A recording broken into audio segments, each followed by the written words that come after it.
A boundary is not a rule that you impose on someone else to follow. It's a line that you draw for yourself.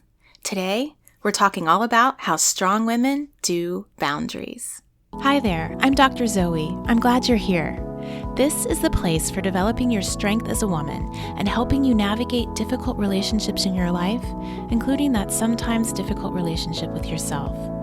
Being a strong woman is not about what other people can see, and it's not about how loud you are about it. It's a quiet knowing. This isn't therapy, but you may feel like you've been to therapy after one of my episodes. Here, we also explore the intersection of psychology and faith, all with the purpose of creating a new kind of strong. Welcome to Redefining Your Superwoman.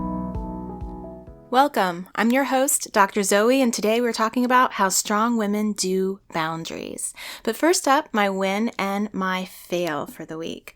So my win is that I received a review from a listener, Ann Thom, who said, "You said everything that I've been feeling. Thank you." She was talking about my unscripted episode about talking about race on June 6th. I think talking about race makes you feel uncomfortable. So thank you for that, Ann. I know that sharing your story is scary and it feels vulnerable, but if you have an experience, it's so very likely that you're not the only one. And sharing can be super powerful, both for yourself, but also as a means to facilitate healing in someone else. So I'm glad it resonated with you. Thank you. So my fail, I had a mini pity party about my kids in schooling for the fall.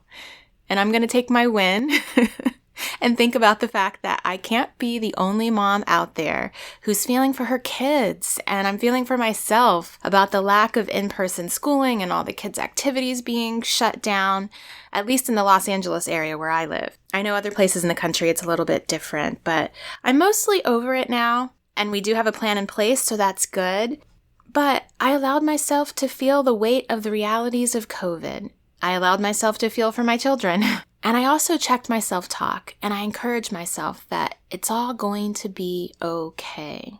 And it will be for any of you mamas out there who are in the thick of managing your kids and your own disappointments as well. So boundaries. Today we're talking about how strong women do boundaries. You know, sometimes boundaries can seem like a bad word, or at least an ominous one. Often when I say it in session, I hear an audible sigh. And then the pushback I hear is a concern that when boundaries get introduced that people will get hurt or that it's hard to maintain boundaries. So first things first, a boundary is not a rule that you impose on someone else to follow. It's a line that you draw for yourself. You cannot control someone else's behavior, and you certainly can't expect them to uphold your boundary. It doesn't work that way. You uphold your boundary. You don't expect someone else to do this for you. So a lot of times the clients will tell me, but I put up my boundary and he didn't respect them, or he just breaks them, or they still walk all over me whenever I tell them no. Boundaries just don't work for me. My answer is, of course he did, or of course they did. That's human nature.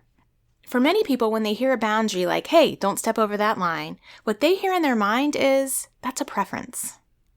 Or they don't know you well enough to know how firm you are with your boundaries, or they know you well enough to know that you are not firm with your boundaries, and they don't really have to adhere to them. That can be a hard truth. So I want you to hear this. Everyone will break a boundary from time to time.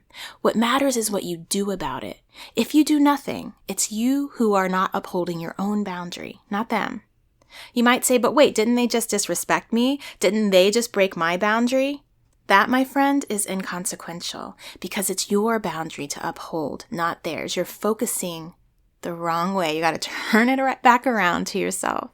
Now, if they repeatedly cross the same boundary that you're consistently upholding, and we'll talk about how to do that later, you just got some really great information about them.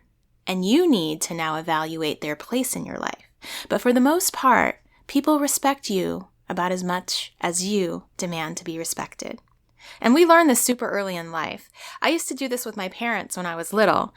If I wanted to spend the night at a friend's house, I would ask my mom, and her initial reaction would sometimes be, no, That was a boundary she was setting. But I knew from experience that if I laid a bunch of pretty pleases and I promised to do all kinds of chores and I explained to her how I could make this much easier for her, her answer would sometimes change to yes. Now, if I asked my dad the same question and he said no, well, shoot, I was just out because I already knew. I didn't bother asking anymore because it would be wasted time to prepare a comeback. It was futile. His boundary was firm. Now, did I not respect my mother because I broke her boundary? No, I did respect her. I knew her boundaries were super firm in other areas and my dad's were more lax in other areas like money. He was the one I could ask for money. Apparently, he didn't know how much anything cost, so he would just give me a ton of it whenever I asked for it. But my mom taught me from experience that her boundary in that area was not firm. Sometimes people take advantage of us and we let them because we care about them. And in little ways, that may not matter, but sometimes it does. And it certainly does in bigger ways. Boundaries are central to self-care. So here's a quick test to evaluate your boundaries in your relationships. Answer these questions. Are you regularly doing something for someone that they can do for themselves? That's enabling. Are you putting their needs above your own most of the time? That's devaluing yourself.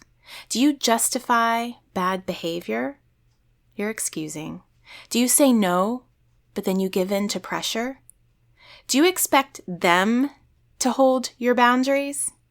Do you say yes and then resent them afterwards? Do you feel like you're responsible for another person's happiness? If you answered yes to more than 2 of these, then you need to check your boundaries.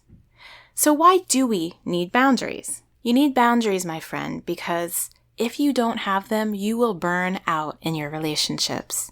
Without boundaries, you develop resentment. You send a message to yourself and to others that you shouldn't be respected, and you damage your relationships in the process.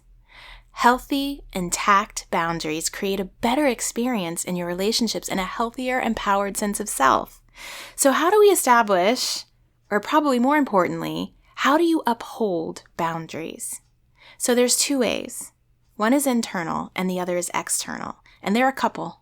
They should not be separated. You uphold your boundaries internally through your self-talk, and that leads to creating a firm sense of self that will not be compromised. You have to actually believe that you even deserve to have firm boundaries before you can execute them. You have to have a sense of self.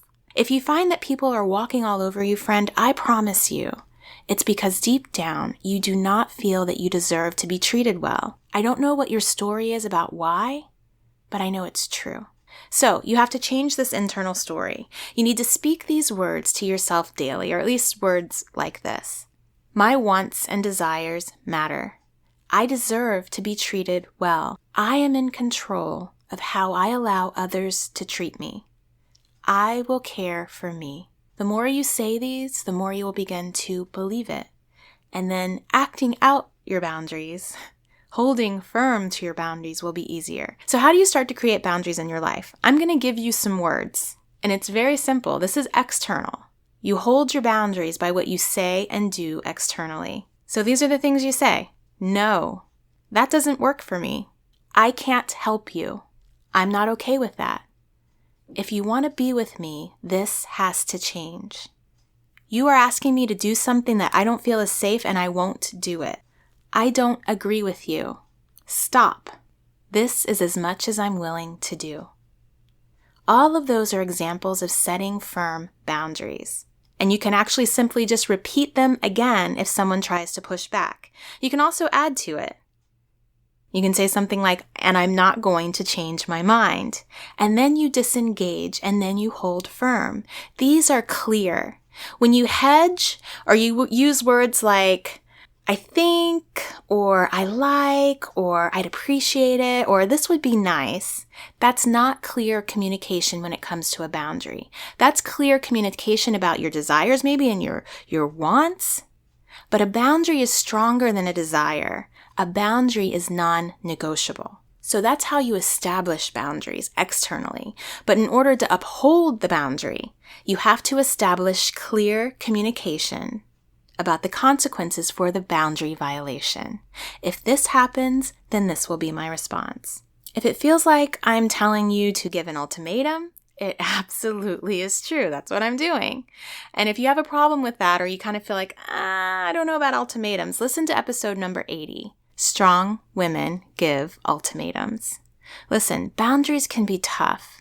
We want to be liked. We want to give our love unconditionally to those in our lives, and we can, and we should.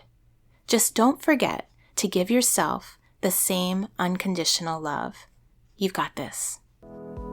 Thank you for listening to the Dr. Zoe Show, Redefining Your Superwoman. New shows go up every Tuesday. Subscribe so you don't miss an episode. And text the word STRONG to 38470 to get my weekly encouragement. I look forward to connecting with you amazing women on social media throughout the week. Have a super week.